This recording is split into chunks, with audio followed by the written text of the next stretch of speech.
ప్రస్తుతం రాష్ట్రాలు, రెండు తెలుగు రాష్ట్రాలే కాదు యావత్ భారతం మొత్తం కూడా సంచలనంగా మారిన తిరుపతి ఘటన గురించి మనం మాట్లాడుకుంటున్నాం. ఎందుకంటే సాధారణంగా దైవం గురించి ఎవరు మాట్లాడలేని స్థితిలో ఇప్పుడు రాజకీయ రచ్చ అనేది ఆంధ్రప్రదేశ్ లో జరుగుతుంది. ఈ ఆంధ్రప్రదేశ్ లో జరుగుతున్న రచ్చ కారణంగా ఎంతో మంది మనోభావాలు దెబ్బతింటున్నాయి. అదేవిధంగా ఎంతో మంది భయపడుతున్న విషయం కూడా తిరుపతి లడ్డూలు కల్తీ జరిగింది అనేది ప్రస్తుతం ఇప్పుడు జరుగుతున్న రచ్చ.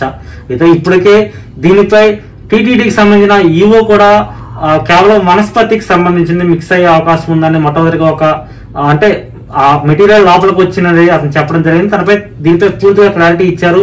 అదేవిధంగా జంతువులకు సంబంధించింది కలిసింది అనేది ఏకంగా ఒక రాష్ట్ర ముఖ్యమంత్రి చెప్పడం జరిగింది. అయితే ఆంధ్రప్రదేశ్ రాష్ట్ర ముఖ్యమంత్రి చంద్రబాబు నాయుడు ఈ మాట చెప్పారు. ఆ తర్వాత ఇది రాజకీయ దుమారం లెగుతూ వస్తుంది యావత్ భారతం మొత్తం కూడా. ఎందుకంటే తిరుపతి హుండీ ఆదాయం అనేది ఎన్ని కోట్ల రూపాయలు ఉంటుందో ప్రతి ఒక్కరికి తెలిసిందే. నిత్యం లక్షల మంది, వేల మంది భక్తులు తిరుపతి వెంకటేశ్వర స్వామిని వెళ్లి దర్శించుకుంటారు. కలియుగానికి సంబంధించి ఆయనే దైవం అని నమ్మేవారు కూడా చాలా మంది ఉన్నారు. అలాంటి వైకుంఠాన్ని ఇప్పుడు దుష్ప్రచారాలతోటి వార్తల్లో నిలిచేలా చేశారు రాజకీయ నాయకులు. ఇదంతా ఒక ఎత్తు అయితే మరొక రాజకీయ నాయకుడు, ఎంతో ఫేమస్ యాక్టర్, ఇప్పుడు మరొక రీతిలో సోషల్ మీడియాలో ట్రోలింగ్ గురవాల్సి వస్తుంది. ఆయన ఎవరో కాదు, ప్రస్తుతం డిప్యూటీ సీఎం గా ఉన్న పవన్ కళ్యాణ్. అయితే ఇంత పెద్ద రచ్చ జరుగుతుంటే ఆల్మోస్ట్ ఆయన డిప్యూటీ సీఎం అయినప్పటికీ కూడా జనసేన నాయకులకు, జనసేన కార్యకర్తలకు, మరీ ముఖ్యంగా పవన్ కళ్యాణ్ అభిమానులకు ఆయన సీఎం గానే పరిగణిస్తారు. అలాంటిది పవన్ కళ్యాణ్ ఇంత పెద్ద రచ్చ జరుగుతుంటే ఎటువంటి యాక్షన్ తీసుకోకుండా 11 రోజుల్లో దీక్ష పొందుతున్నాను, నన్ను క్షమించండి, ఇలాంటి తప్పిదం జరిగిపోయింది, ఖచ్చితంగా దీనిపై సరైన చర్యలు ఉంటాయి. అదేవిధంగా మరోవైపు ప్రభుత్వం దీనిపై పనితీరు ఏ విధంగా ఉంటుందో మొత్తం చూస్తున్నాను, ఒక పెద్ద నోట్ రిలీజ్ చేస్తూ 11 రోజులు దీక్ష తీసుకుంటున్నాను, ఈ అపచారం జరిగిపోయింది అంటూ ఆయన ఒక లేఖ విడుదల చేశారు. ప్రస్తుతం సోషల్ మీడియాలో ట్రోల్ అవుతుంది.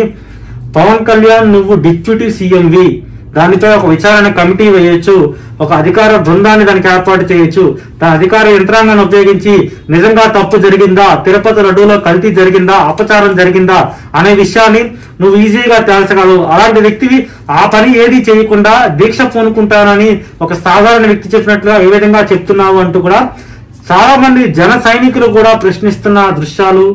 ప్రశ్నిస్తున్న కామెంట్లు మనకి సోషల్ మీడియాలో కనిపిస్తున్నాయి.